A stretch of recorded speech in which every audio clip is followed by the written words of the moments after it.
Atención, no porque el mundo se haya detenido, sino porque hay un movimiento silencioso que, cuando por fin se entiende, cambia por completo lo que creías que era normal en América del Norte. Hoy, 10 de febrero de 2026, la conversación real no está ocurriendo en los discursos para cámaras, está ocurriendo en los pasillos donde se negocian cadenas de suministro, tarifas, energía, y algo que casi nadie menciona cuando habla de México: el poder de decir no, sin que tu economía se rompa. Te han repetido durante décadas que este hemisferio funciona con una sola brújula: Washington decide, los demás se adaptan. Pero en los últimos meses, se ha colado una palabra en reuniones de empresarios, diplomáticos y analistas: BRICS.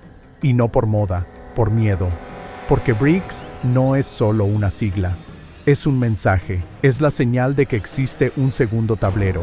Y ese tablero ya tiene fichas en América Latina. Aquí viene lo que cambia todo. Mientras en redes se vende la idea de invitaciones secretas y giros dramáticos, la realidad verificable es más incómoda y más poderosa. Cuba ya tiene un estatus formal dentro del ecosistema BRICS, como país socio desde 2025. Y México, aunque no es miembro ni socio, ya se ha sentado como observador en cumbres y mesas donde se discute el futuro del bloque. Ese detalle, Cuba adentro como socio, México en la antesala como observador, es el tipo de combinación que no hace ruido, hasta que de repente altera el cálculo de Washington. Y adivina qué momento estamos viviendo. El acuerdo comercial que sostiene el corazón industrial de Norteamérica, el USMCA-TMEC, está en revisión en 2026. Eso significa que, detrás del lenguaje diplomático, hay una pelea por reglas, por aranceles, por acceso, por quién manda en la fábrica continental. Y en ese contexto, cualquier plan B de México se vuelve una palanca. No importa si México se une mañana, pasado o nunca. Lo que importa es que México puede señalar una puerta alternativa y decir: no estamos atrapados. Esa sola frase, dicha con calma, provoca pánico en cualquier capital que vive de la dependencia ajena. Porque México no es un país más en el mapa. México es el nudo, el punto donde se cruzan autopartes, electrónicos, agricultura, manufactura, energía, migración y política. México no solo exporta productos, exporta estabilidad, y eso tiene un precio. Durante años, el precio lo fijaba el norte. Hoy, por primera vez en mucho tiempo, el precio lo puede negociar el sur. Y aquí está el giro que mucha gente no ve venir. México no necesita romper con Estados Unidos para ganar. Solo necesita demostrar que puede respirar sin pedir permiso. Y BRICS, incluso como conversación, como posibilidad, como señal estratégica, le da justo eso. Piensa en cómo funciona el poder real. No es el que grita más fuerte, es el que tiene opciones.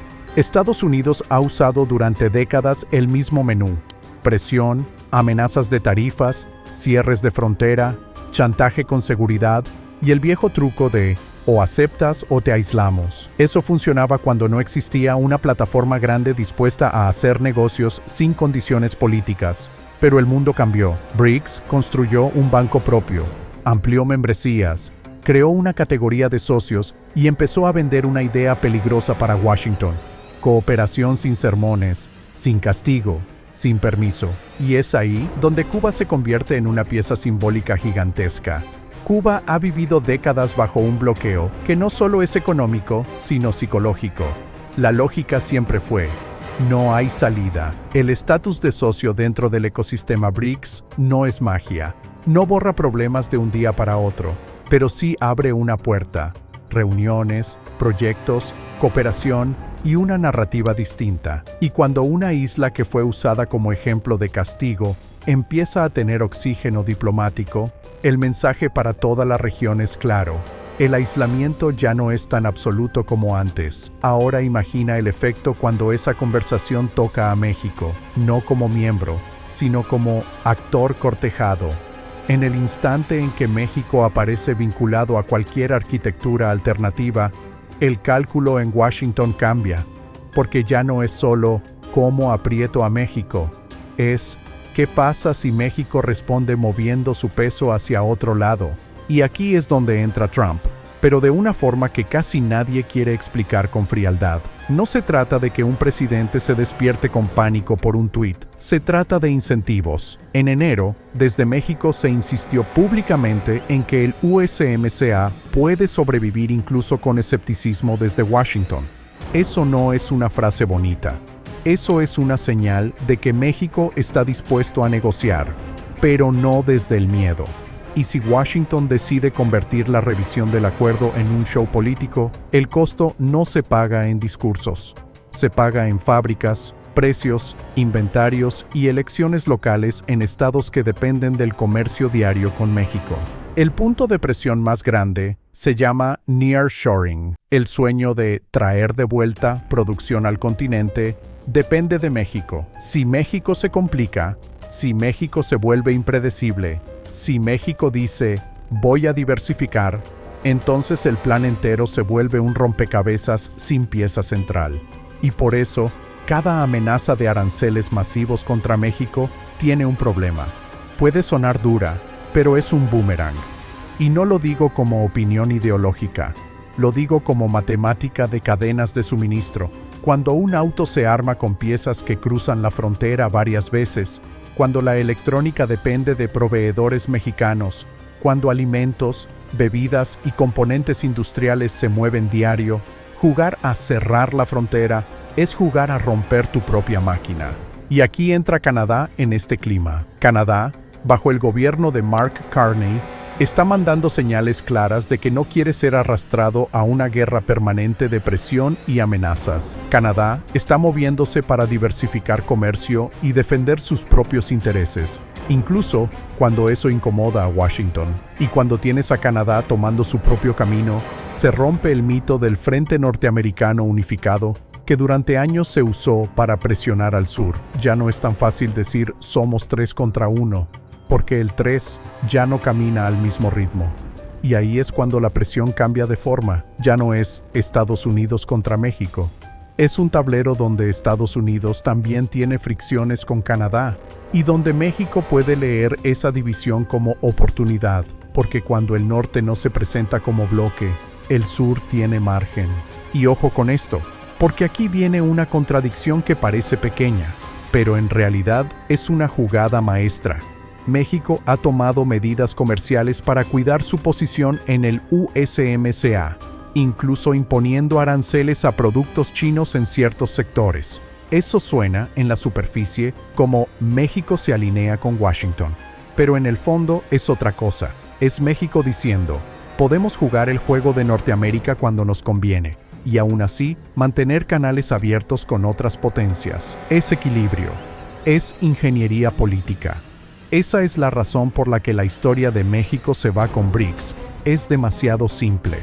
La historia real, la que importa, es que México está aprendiendo a convertirse en un país bisagra, un país que puede mirar al norte sin obedecer y mirar al este sin arrodillarse. Y eso, para cualquier potencia que vive de la obediencia automática, es lo peor que puede pasar. Porque el control no se pierde cuando alguien se va, se pierde cuando alguien se vuelve imposible de controlar. Bajemos a tierra lo que BRICS significa en términos que importan. Olvídate de teorías abstractas. Pregúntate, ¿qué gana un país cuando entra a un círculo como ese? Gana opciones de financiamiento. Gana socios para infraestructura. Gana proyectos donde no le exigen reformas como precio de entrada. Gana acceso a conversaciones sobre moneda, pagos y comercio en otras divisas. Y sobre todo, gana una narrativa. No estoy solo. Y esa narrativa, en 2026, vale oro, porque el dólar sigue siendo dominante, sí, pero cada vez que una alianza habla de reducir dependencia, cada vez que se crea una ruta alternativa de pagos, cada vez que un país comercia sin pasar por el filtro estadounidense, se debilita una herramienta histórica de presión. Por eso incluso el estatus de socio es relevante. No es membresía plena, pero sí es pertenencia al ecosistema. Es entrar en el radar, es recibir invitaciones, es sentarse en mesas, es construir confianza. Cuba ya está ahí como socio, y eso por sí solo ya es un desafío simbólico. Pero lo que de verdad preocupa a Washington no es Cuba. Cuba, para Estados Unidos, siempre fue una historia de sanción y ejemplo.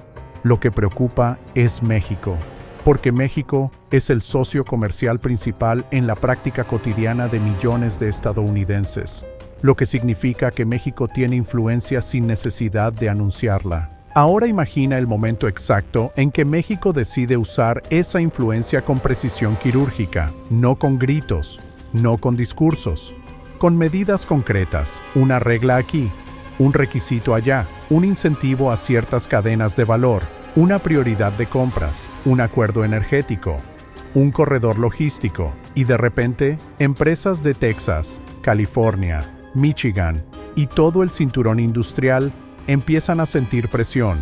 Y ahí es cuando la política cambia, porque cuando el bolsillo siente, la ideología se vuelve secundaria. Por eso, cuando escuchas a políticos hablar de mano dura contra México, pregúntate, ¿cuánto dura esa mano dura cuando los precios suben, cuando no hay inventario, cuando los agricultores pierden mercados, cuando los estados fronterizos entran en caos? No dura mucho, y México lo sabe. México también sabe algo más, que la revisión del USMCA es una ventana para renegociar condiciones, para exigir respeto, para amarrar compromisos en seguridad sin que se conviertan en humillación, para pedir trato digno a la diáspora mexicana, para poner límites a amenazas constantes y para forzar a Washington a hablar en un tono que no sea de imposición. Y aquí viene la parte que mucha gente se pierde por estar mirando titulares. El poder de México no está en entrar o no entrar a BRICS. Está en que, por primera vez, Estados Unidos necesita que México permanezca estable, cooperativo y alineado, más de lo que México necesita la aprobación de Washington. Eso es un cambio psicológico brutal. Es como cuando, en una relación, la persona que siempre amenazaba con irse se da cuenta de que la otra ya no tiembla. En ese instante, el control se evapora, y lo que queda es negociación real. Y hay una palanca que casi nadie se atreve a decir en voz alta en televisión estadounidense: la diáspora mexicana. Millones de mexicanos viven y trabajan en Estados Unidos, mueven industrias completas, sostienen sectores, contribuyen a la economía real, y al mismo tiempo, sus familias en México dependen de esa conexión. En la lógica vieja, Washington usaba esa realidad como herramienta: amenazas, redadas, discursos. En la lógica nueva, México puede convertir esa realidad en argumento de igualdad. Si somos indispensables en tu economía, entonces no me hablas como si yo fuera un problema. Y aquí está lo que hace la jugada más delicada. México tiene que equilibrar tres cosas al mismo tiempo. 1. Mantener el beneficio enorme de estar integrado a Norteamérica. 2. Reducir el riesgo de que esa integración se vuelva chantaje. Y 3. Construir alternativas sin que parezca una ruptura. No es fácil, pero es exactamente el tipo de reto que convierte a un país en potencia regional. Si te fijas, la estrategia no es romper. La estrategia es ensanchar. Ensanchar mercados, ensanchar financiamiento, ensanchar alianzas, ensanchar margen de maniobra. Y cuando ensanchas, la presión del otro deja de ser existencial. Se vuelve negociable. Imagina lo que puede pasar si este pulso se intensifica, sin necesidad de inventar fantasías. Hay tres caminos posibles, y cada uno tiene un giro interesante. En el primero, México se mantiene dentro del marco norteamericano, pero exige condiciones de respeto y estabilidad. Washington, por pragmatismo, acepta. Se reduce el teatro, se refuerzan cadenas de suministro, se cierran acuerdos de inversión, y México sale fortalecido, porque no se fue, pero dejó claro que no se le amenaza gratis. En el segundo, Washington insiste en la presión y convierte la revisión del tratado en un campo de batalla político. México responde acelerando conversaciones y proyectos con socios del sur global. No necesariamente membresía plena, pero sí financiamiento, cooperación y acuerdos puntuales. Y lo más importante, el sector privado empieza a planear a largo plazo con esa nueva realidad. En este escenario, México no cambia de bando, pero sí cambia de centro de gravedad. Y eso sería histórico. En el tercero, el más transformador, México usa esta coyuntura para construir algo aún más grande. un bloque latinoamericano de negociación, no un bloque ideológico, un bloque de intereses, un bloque que negocie con Estados Unidos, Europa y Asia desde una posición colectiva, para evitar que los países sean tratados uno por uno, aislados, presionados, divididos. Este escenario suena ambicioso, pero la historia nos ha mostrado que los bloques nacen cuando la presión externa se vuelve demasiado fuerte. Y cualquiera de los tres caminos tiene algo en común. El mundo deja de ser automático. Y cuando deja de ser automático, las potencias que vivían de la inercia se desesperan. Por eso, cuando ves a Trump amenazar a Canadá por infraestructura o por decisiones comerciales, y al mismo tiempo criticar acuerdos que sostienen la economía continental, lo que estás viendo no es estrategia fría, es tensión. Es un poder que se siente menos seguro de lo que aparenta, porque el poder seguro no necesita amenazar cada semana. El poder seguro solo ejecuta. El que amenaza, muchas veces, está intentando mantener una imagen. Y México, al entender eso, hace algo que parece simple pero es brutal. No responde al show con show, responde con opciones. Y para quitarle el misterio a la palabra multipolar. Multipolar significa que ya no hay un solo jefe, significa que hay varias mesas. Y si hay varias mesas, países como México no están obligados a comer sobras. Pueden escoger dónde se sientan, con quién conversan, qué proyectos firman, qué moneda usan en ciertas operaciones, qué tecnología adoptan, qué rutas logísticas priorizan. Eso es lo que cambia el destino de un país. Durante mucho tiempo, México fue tratado como pieza logística y como problema político.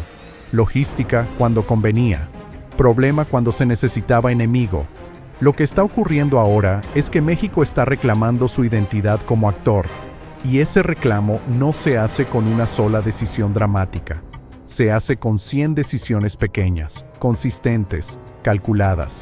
Una visita como observador, un acuerdo con un país, un proyecto que busca financiamiento alternativo, una conversación en una cumbre, una señal a inversionistas de India, un puente con Brasil, una cooperación en energía, un ajuste arancelario que protege industria local. Esas piezas, una por una, construyen autonomía, y cuando la autonomía se vuelve creíble, aparece el miedo del otro lado.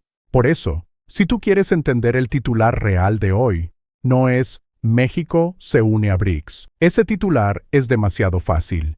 El titular real es México ya no está atrapado en una sola salida. Y si una nación deja de estar atrapada, todo el tablero cambia. Porque el poder no se trata de dominar, se trata de definir el rango de lo posible. Y México, hoy, está ampliando ese rango. Así que lo que viene, lo que va a decidir el tono de esta década, no será un discurso incendiario. Será una negociación, será un documento técnico, será una cláusula, será una fecha límite, será una llamada privada. Será un acuerdo que se firma sin cámaras, y cuando ese acuerdo ocurra, mucha gente se va a sorprender, porque no entiende que la historia se mueve así, silenciosa, lenta, hasta que un día parece de última hora, y tal vez por eso esta historia engancha tanto, porque no es un show, es una transición, y las transiciones, cuando las ves a tiempo, te cambian la forma de ver el mundo. Quédate con esta idea final. México no necesita que nadie le regale protagonismo. México ya lo tiene, porque es el punto donde se define la estabilidad de la región más estratégica del planeta. La pregunta ya no es si México puede presionar. La pregunta es si México va a usar ese poder para construir un futuro con más respeto, más margen y más dignidad. Porque en 2026, la verdadera independencia no se declara con banderas, se negocia con opciones. Y por primera vez en mucho tiempo, México tiene opciones.